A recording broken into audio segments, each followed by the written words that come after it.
నమస్తే, welcome to our channel. నేను సౌజన్య. తెలంగాణ ముఖ్యమంత్రి రేవంత్ రెడ్డి కేటీఆర్ గారిని అరెస్ట్ చేయడానికి ఒక ప్లాన్ వేసుకున్నారనేటువంటి టాక్ వినిపిస్తోంది. దానికి సంబంధించి ఒక రేస్ని ముందుకు తీసుకొచ్చారు అన్నట్టుగా వార్తలు వస్తున్నాయి. ఇది ఎంతవరకు వాస్తవం ఏంటి? నిజంగా అలాంటి జరిగేటువంటి అవకాశాలు ఉన్నాయా? ఆ పని చేస్తారా రేవంత్ రెడ్డి?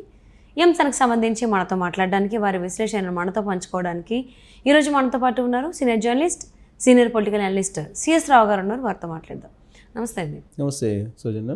రేవంత్ రెడ్డి గారు తెలంగాణ ముఖ్యమంత్రి కేటీఆర్ని అరెస్ట్ చేయడానికి ఒక రేస్ అనే దాన్ని తీసుకువచ్చి ఒక ప్లాన్ వేస్తున్నారు అనే టాక్ వినిపిస్తోంది. కరెక్ట్గా ఎలక్షన్స్ ముందు కేటీఆర్ని రేవంత్ రెడ్డి అరెస్ట్ చేయించేటువంటి అవకాశాలు ఉన్నాయంటారు? ఏదైనా కేసులో ఏదైనా కుంభకోణాన్ని బయటపెట్టి ఖచ్చితంగా రేవంత్ రెడ్డి కనుక రియల్ పొలిటీషియన్, ఇప్పుడున్నట్టు సమకాలీన రాజకీయాలకు అనుగుణంగా వ్యవహరిస్తాడు అని అనుకుంటున్నటువంటి వాళ్ళు ఎవరైతే ఉన్నారో వాళ్ళు చెప్తున్నటువంటి మాట ఏంటంటే కేటీఆర్ని ఖచ్చితంగా త్వరలోనే అరెస్ట్ చేసేటువంటి అవకాశం ఉంది అని. ఎందుకు అని అంటే, గతంలో రేవంత్ రెడ్డిని అరెస్ట్ చేశారు. ఎందుకు అరెస్ట్ చేశారు? బీఆర్ఎస్ ప్రభుత్వం ఉన్నప్పుడు కేవలం కేటీఆర్కి సంబంధించినటువంటి ఫామ్ హౌస్ ఏదైతే ఉందో ఆ ఫామ్ హౌస్ మీద డ్రోన్ ఎగిరింది అనేటువంటి ఒకే ఒక కారణంతో అప్పుడు అరెస్ట్ చేశారు. రేవంత్ రెడ్డి జైల్లో పెట్టారు. అర్ధరాత్రి ఇంట్లోకి వెళ్ళి పోలీసులు బెడ్రూమ్లోకి వెళ్ళి బెడ్రూమ్ నుంచి నెట్టుకుంటూ లాక్కుంటూ వచ్చి జైల్లో పడేశారు. ఆయన చేసినటువంటి నేరం ఏంటి? కేవలం అనధికారికంగా ఒక ఫామ్ హౌస్ని కొన్నారు కేటీఆర్ అనేటువంటి ఒక ఆరోపణని నిరూపించేందుకు ఆయన డ్రోన్ కెమెరాతో ఆ ఫామ్ హౌస్ని షూట్ చేసి మీడియా ముందు పెట్టారు. అది ఆయన చేసినటువంటి నేరంగా ఆ రోజు ఉన్నటువంటి ప్రభుత్వం భావించి ఆయన్ని జైల్లో పెట్టడం జరిగింది. కానీ ఇప్పుడు అధికారికంగా చేసినటువంటి తప్పును నిరూపించి కేటీఆర్ని అరెస్ట్ చేయడానికి రంగం సిద్ధం చేస్తున్నాడు రేవంత్ రెడ్డి అనేది ఆయన అభిమానుల నుంచి వస్తున్నటువంటి సమాచారం.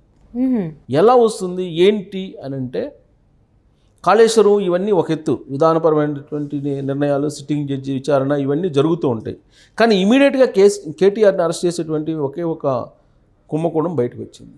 అదేంటంటే ఈ రేస్ అనేటువంటి ఒక ఈవెంట్ని బీఆర్ఎస్ ప్రభుత్వం చేపట్టింది. అది కూడా పట్టణాభివృద్ధి శాఖకు సంబంధించి పరిధిలో చేశారు దాన్ని. అది కూడా కేటీఆర్ ఆధ్వర్యంలోనే, మంత్రి హోదాలో కేటీఆర్ ఆధ్వర్యంలోనే జరిగినటువంటి రాజకీయ క్రీడ అది ఈ రేస్ అనేది. సో ఈ రేస్ అనే దాంట్లో త్రైపాక్షిక ఒప్పందాన్ని చేసుకోవడం జరిగింది ఆ రోజు ఉన్నటువంటి బీఆర్ఎస్ పార్టీ ప్రభుత్వం. త్రైపాక్షిక ఒప్పందం ఏంటి? ఒకటి ఏబీపీ అనేటువంటిది ఒక కంపెనీ, తర్వాత ఈ రేస్ అనేటువంటిది ఇంకో కంపెనీ, ప్రభుత్వం, ఈ మూడింటి మధ్య జరిగినటువంటి త్రైపాక్షిక ఒప్పందం. సో అక్కడ ఒకటేమో ఏర్పాట్లు చేయాలి, ఒకటేమో టికెట్లు అమ్మాలి, ప్రభుత్వం ఏమో దానికి సంబంధించినటువంటి ఏర్పాట్లకి తగినటువంటి ఏర్పాట్లు చేయాలి. ఇది త్రైపాక్షిక ఒప్పందం బ్రీఫ్గా. సో దాంట్లో త్రైపాక్షిక ఒప్పందం ఏంటి అనేది ఉంది. అయితే ఇక్కడ ఆల్ ఆఫ్ సడన్గా ఈ రేస్ వచ్చేటప్పటికి ద్వైపాక్షిక ఒప్పందం అయింది. అంటే ఆ కంపెనీని ఒక కంపెనీని ఎలివేట్ చేశారు. సంథింగ్ ఏబీపీనో సంథింగ్, అది పేరు నాకు కరెక్ట్గా గుర్తు రావట్లేదు, ఏబీపీనో అది కంపెనీ పేరు. సో ఆ కంపెనీని ఎలివేట్ చేశారు. డైరెక్ట్గా ఈ రేస్ అనేటువంటి సంస్థ ద్వైపాక్షిక ఒప్పందం కుదుర్చుకున్నారు. సరే, త్రైపాక్షిక ఒప్పందం ఫస్ట్ ముగ్గురు వచ్చారు, ముగ్గురుతో ఒప్పందం కుదిరింది ముగ్గురు మధ్య. అంటే ప్రభుత్వం ఒక పార్టీ, మిగతా రెండు కంపెనీలు, రెండు పార్టీలు, మొత్తం ముగ్గురు. ఆ తర్వాత ఒక కంపెనీ ఎలిమినేట్ చేశారు, ఇంకొక కంపెనీ ఉంది, దాంతో ప్రభుత్వం ఒప్పందం చేసుకుంది.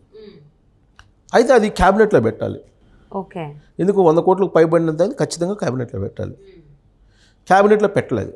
క్యాబినెట్లో పెట్టకుండా ఈ రేస్ అనేటువంటి కంపెనీకి 55 కోట్ల రూపాయలు నోట్ ఫైల్ రాసి 55 కోట్ల రూపాయలు శాంక్షన్ చేస్తూ ఆ రోజు ఉన్నటువంటి ఐటీ పట్టణాభివృద్ధి శాఖ మంత్రి కేటీఆర్ ఒక నిర్ణయం తీసుకున్నారు. దానికి సంబంధించిన నోట్ ఫైల్ని కూడా ఇప్పుడు బయటికి తీసింది ఇప్పుడున్నటువంటి కాంగ్రెస్ పార్టీ ప్రభుత్వం. ఈ విషయాన్ని డిప్యూటీ సీఎం బట్టి విక్రమార్కే బయటపెట్టారు. బయటపెట్టి 55 కోట్ల రూపాయలు ఇవ్వటంతో పాటు మళ్ళీ రెండో విడత దాదాపుగా ఇంకొక 65 కోట్ల రూపాయలు ఇచ్చేలాగా ఆ ఒప్పందం ఉంది. మొత్తం కలిపి 125, సుమారుగా 125 కోట్ల రూపాయల డీల్ ఇది. ఈ డీల్లో ఎలాంటి ఒప్పందాలు ద్వైపాక్ష ఒప్పందాలు ఉన్నాయి కానీ ఒక పేపరు దానికి సంబంధించినటువంటి క్యాబినెట్ నిర్ణయం లేదు, క్యాబినెట్ ఆమోదం లేదు. అసలు ఆ త్రైపాక్షిక ఒప్పందాన్ని ఎందుకు రద్దు చేసుకుని ద్వైపాక్షిక ఒప్పందాన్ని చేశారు? కేసీఆర్ నోట్ ఫైల్ ఎందుకు రాశారు? అసలు ఈ రేస్ కంపెనీకి 55 కోట్లు ఎందుకు ఇచ్చారు? మళ్ళీ ఇప్పుడు అసలు ఎందుకు బయటకు వచ్చిందంటే అది మాకు ఇవ్వాల్సినటువంటి 125 కోట్లు 55 కోట్లు ఇచ్చారు, మిగతా అమౌంట్ మాకు రావాలని చెప్పి వాళ్ళు నోటీస్ పంపించారు ప్రభుత్వానికి. దాంతో మొత్తం తీగలాగితే డొంకంతా బయటపడింది. సో ఇప్పుడు ఈ కేసుని బేస్ చేసుకొని కేటీఆర్ని త్వరలోనే అరెస్ట్ చేసేటువంటి అవకాశం ఉంది అనేది ఇప్పుడు వినిపిస్తుంది. సో ఆ ఫైల్కి సంబంధించి స్టడీ చేస్తున్నారు ఇప్పటికే, అసలు ఏం జరిగింది ఈ రేసుకు సంబంధించి అని. సో ఈ రేస్ అనేది లాస్ట్ ఇయర్ పెట్టారు. ఈ రేసు మనం చూసాం అందరం, అది ఎప్పుడో రావాల్సింది ఈ రేసు. సో చంద్రబాబు నాయుడు టైంలో అప్పుడే రావాల్సింది ఈ రేస్ అనేది, ఫార్ములా 1 అనేది అప్పుడెప్పుడో చాలా రోజుల క్రితం ఉంది. దాన్నే ఈ రేస్ కింద మార్చి ఏదో పెట్టినట్టున్నారు వీళ్ళు. సో అది పెద్ద గొప్ప ఈవెంట్గా క్రియేట్ చేసింది బీఆర్ఎస్ పార్టీ. దానివల్ల ఎవరికైనా లాభం ఉందంటే ఎవరికి లేదు. అదే విషయాన్ని కాంగ్రెస్ పార్టీ చెప్తుంది. ఈ 125 కోట్లు పెట్టారు కదా, దీనివల్ల ఎవరికైనా లాభం ఉందా అనేటువంటి ప్రశ్న ఇప్పుడు డిప్యూటీ సీఎంగా ఉన్న బట్టి విక్రమార్క అంటున్నారు. ఎవరైనా లాభపడ్డారంటే దీంట్లో కేటీఆర్ లాభపడ్డారు. కేటీఆర్ 125 కోట్ల రూపాయలకు సంబంధించి కేటీఆర్ సమాధానం చెప్పాలి. దీనివల్ల తెలంగాణ సమాజానికి ఎలాంటి ఉపయోగం లేకపోగా ఒక ఫ్రాడ్ జరిగింది. సో ఈ ఫ్రాడ్కి ఆ రోజు మంత్రిగా ఉన్నటువంటి కేటీఆర్ఏ బాధ్యులు వహించాలి. ప్లస్ దానికి సంబంధించి నోట్ ఫైల్ కూడా ఉంది. ప్లస్ ఆయన ఫోన్ చేసి అధికారులకు చెప్పారు ఆ డబ్బులు రిలీజ్ చేయమని చెప్పి. ఓరల్గా చెప్తే 55 కోట్లు ఎలా ఇస్తారు? సో ఇలా ఇప్పుడు కాంగ్రెస్ పార్టీ ప్రభుత్వం ఆ ఫైల్ని బయటికి తీసింది. సో దీంతో త్వరలోనే కేటీఆర్ని అరెస్ట్ చేసే అవకాశం ఉంది, రేవంత్ రెడ్డి ఒక డెసిషన్ తీసుకునే అవకాశం ఉంది అనేది తెలుస్తుంది. ఎందుకంటే ఆ రోజున కేవలం డ్రోన్ కెమెరాని ఎగిరేస్తేనే జైల్లో పెట్టారు కదా రేవంత్ రెడ్డిని.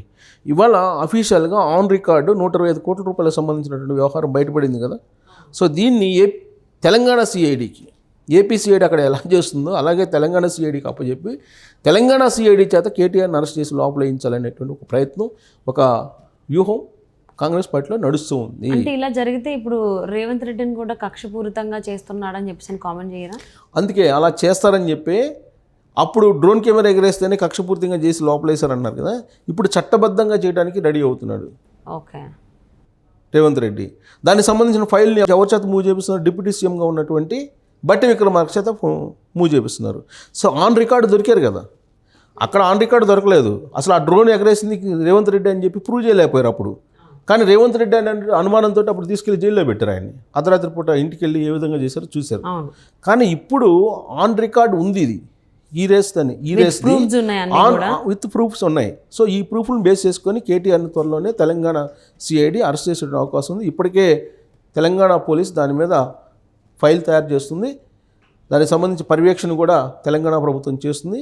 ఏ రోజైనా సరే కేటీఆర్ని అరెస్ట్ చేసేటువంటి అవకాశం ఉందని చెప్పి ఇప్పుడు సచివాలయ వర్గంలో జరుగుతున్నటువంటి ఒక పెద్ద చర్చ. ఓకే, సో అంటే ఈ రేస్ కేసుకి సంబంధించి త్వరలోనే కేటీఆర్ని కాంగ్రెస్ ప్రభుత్వం అరెస్ట్ చేయించేటువంటి అవకాశం ఉందని చెప్పేసి అని అన్నారు. అది అవుతుందా? రేవంత్ రెడ్డి దానికి సరే అంటారా అన్నారా? అసలు ఏ విధంగా చేసేటువంటి అవకాశాలు వేచి చూద్దామండి. Thank you so much for spending your valuable time with us, CS Rao గారు. Thank you.